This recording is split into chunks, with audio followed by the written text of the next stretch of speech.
DevilNeverCry. Welcome to the next installment in a series of guides for Final Fantasy XVI.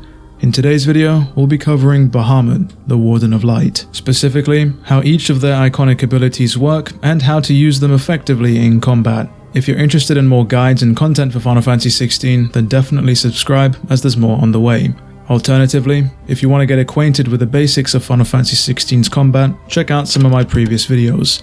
With all that said and done, let's finally dive right in. Bahamut as an icon can initially seem somewhat overwhelming to use. However, once you get to grips with it, you realize that it is an incredibly versatile icon, allowing you a good range of both offensive and defensive tools. I say this because Bahamut not only has some of the most heavy-hitting skills when it comes to stagger and physical damage, but also because its main iconic feat, Wings of Light, focuses purely on evasion. By pressing the circle button to enable Wings of Light, Clive will actually gain a set of Bahamut wings, albeit not full size. And on the left hand side of the screen, you'll see a Megaflare bar slowly begin to fill as Clive has Wings of Light active. When this bar fills, it will go up a level, capping out at level 4. When you have at least one level of Megaflare stocked on that counter, you can press the Wings of Light button again to enact Megaflare, upon which a torrent of light-based meteors will rain down from the very heavens,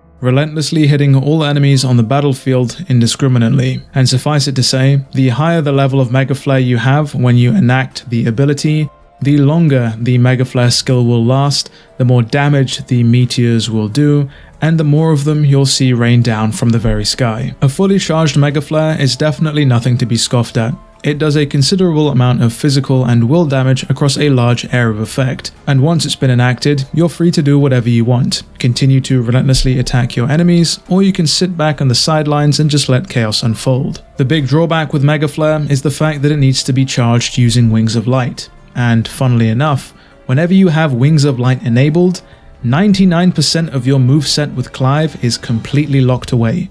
The only thing you can do when you have Wings of Light enabled is move around the battlefield quite slowly and dodge. Initially, that might not sound like such a big deal, if it were not for the fact that you can't actually save your Megaflare that you have stocked up.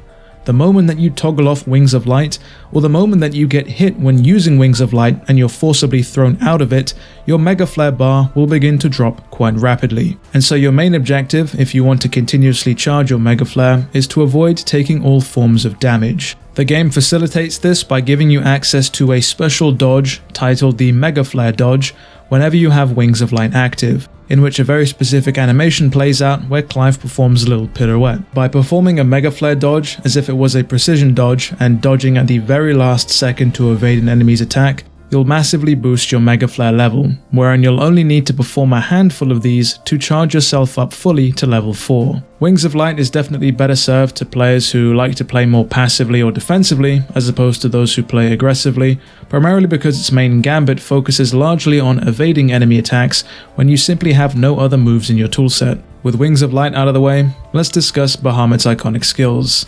The first up is Flare Breath. As the name suggests, Clive is able to let out a jet of azure flames from both his palms, resembling that of a dragon's. It's important to note that besides the fantastic physical damage that this skill does, it is also multi-hitting, and so it should definitely be paired up with Ramuh's lightning rod to make full use of that fact. Whilst Flare Breath is active, you'll be able to use the left stick to move Clive around. This is definitely useful for bosses who will try and tank this hit and hit you as you're using the skill.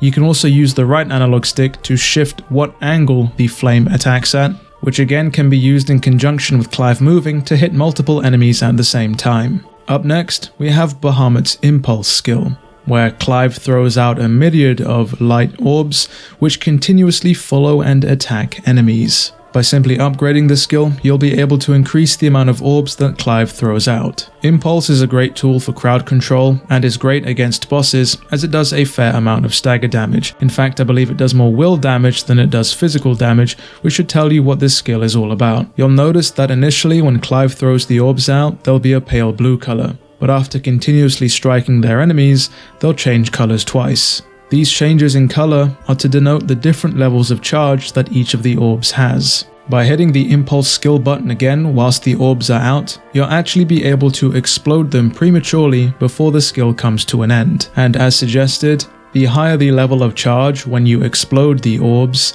the greater the will and physical damage that they'll do. However, if you wait too long when attempting to charge the orbs, then they won't explode, the skill will simply end and the orbs will dissipate. Up next, we come to the iconic skill, Satellite. When using this skill, Clive will summon a set of floating orbs that follow him around the battlefield that will assist Clive every time he uses any kind of magic-based attack. Whenever you use standard magic, charged magic, magic as part of a magic burst combo, or a precision shot, aka magic after a precision dodge, then the satellites that you summon will actually throw out a flurry of magic themselves on whatever target you're currently locked onto. Funnily enough, if Clive is sent reeling from an enemy attack meters into the air, you're actually able to press the magic button during this animation to have the satellites attack the enemy. Satellite is definitely a skill that's geared more towards bosses and mini-bosses, as its focus is on doing stagger damage as opposed to physical damage, though the skill may prove to be useless if you don't really incorporate the use of magic in any of your standard gameplay. And lastly,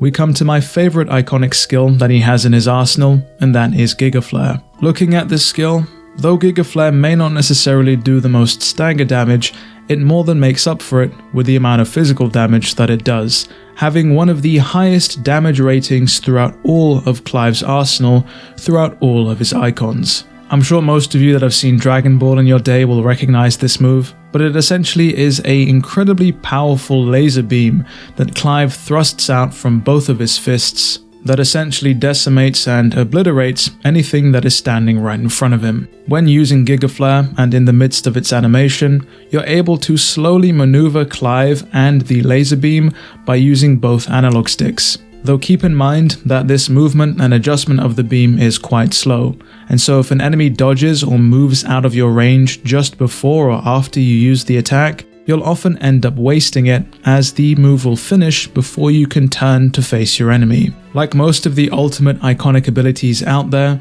this move will actually slow down time to almost a complete crawl, and comes with a large amount of invincibility frames. So if you know an attack is coming your way, you can pop off Gigaflare to help you go through that attack whilst throwing out some damage of your own. And one of the most important things to know about Gigaflare is the fact that it is a multi-hitting move. By upgrading it, you'll even be able to increase the amount of hits that it does during its duration. And if there's one thing we know about multi-hitting moves, is that they work wonders with Ramuh's Lightning Rod. By combining these two moves, you'll be able to melt an enemy's health and will bar at the same time. Just make sure your aim with Gigaflare is true. And so there you have it, a basic breakdown and guide to Bahamut's abilities. If you enjoyed this video or found it helpful, leave a like and subscribe, as there's more on the way. If there's anything you feel that I missed, let me know down in the comments below. With all that said and done, it has been me, DevilNeverCry. I'd like to thank all of you for watching, and as always, I'll see you all next video.